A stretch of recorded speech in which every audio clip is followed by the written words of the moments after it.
Well, thank you for joining me at a God vlog. My name is Scott Elliott. I'm the pastor at this beautiful church in Mount Vernon, Ohio called First Congregational United Church of Christ. And I thought I'd film this episode up here in the sanctuary because I know people are missing it.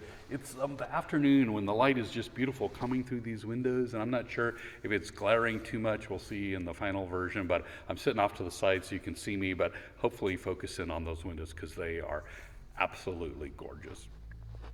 So I thought today I'd talk about some ideas about Jesus that his opponents actually said about equality and about love. See, just before they tried to unsuccessfully trick him, some of Jesus' religious opponents said this about Jesus: "We know that you are sincere and teach the way of God in accordance with truth and show deference to no one, for you do not regard people with partiality."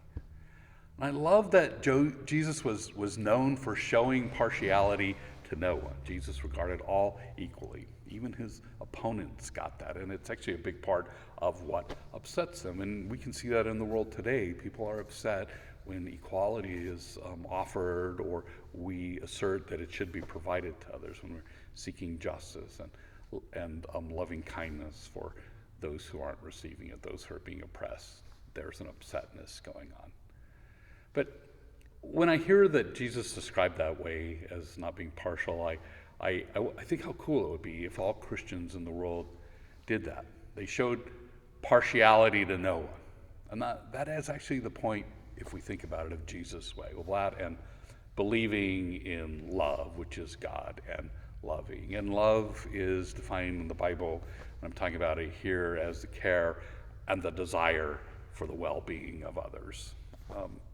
Being a Christian can seem complicated. There's all these notions that Jesus' way is supposed to be about believing a lot of doctrines, and that the Bible is somehow otherworldly and magical, like a written incantation or something. And there's just all kinds of things we think we're supposed to believe. And there are places where churches can seem like that and maybe are like that, but not all churches are like that. Jesus' way is actually quite simple and practiced that way in many churches. And the Bible, for instance, can be understood as sacred, but not necessarily magical, supernatural.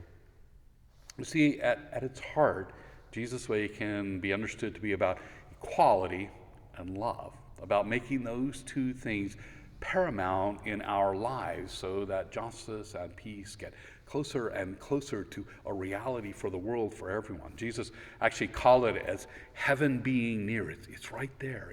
It's that close. We just need more love. And a big part of my faith journey as I left the church as a teen over my own misperception that Christianity as a whole lacked a love center and impartial regard for people. I didn't find that in the churches I was at. I didn't perceive it being there, and so I left church.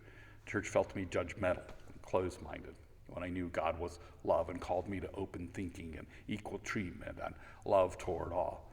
And I actually stayed out of church for 20 years, labeling myself as an agnostic because I simply could not believe in any God but love. And I rejected the deity that I misunderstood Christianity to be about, one that was judgmental and angry and punitive and unloving.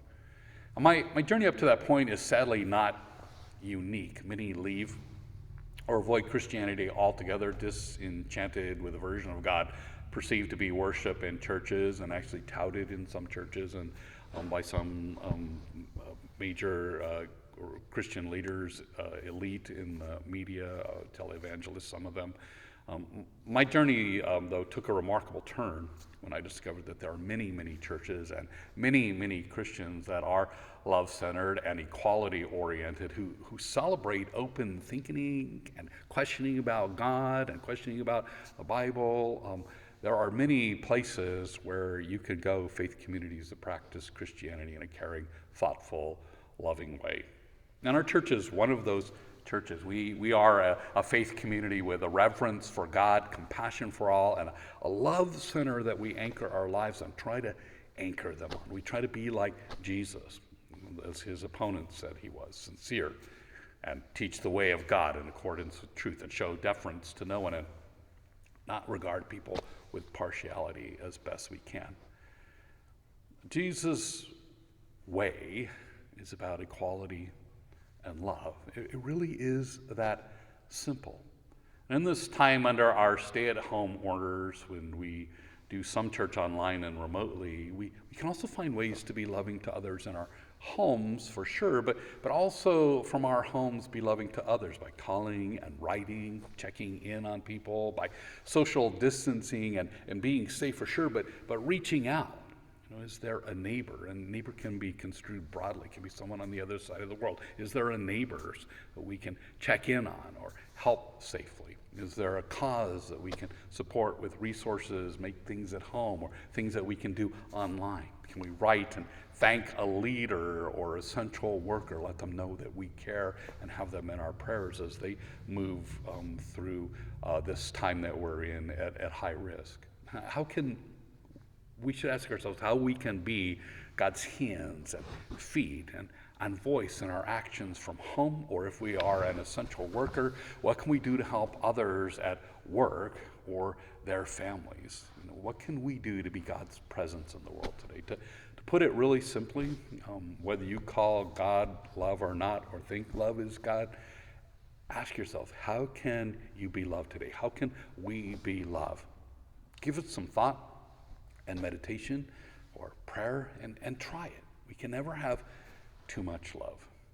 Please be safe and be careful out there. Please try to be love as much as you can, and go in peace, knowing that you are loved and that you matter much. Thank you for joining me.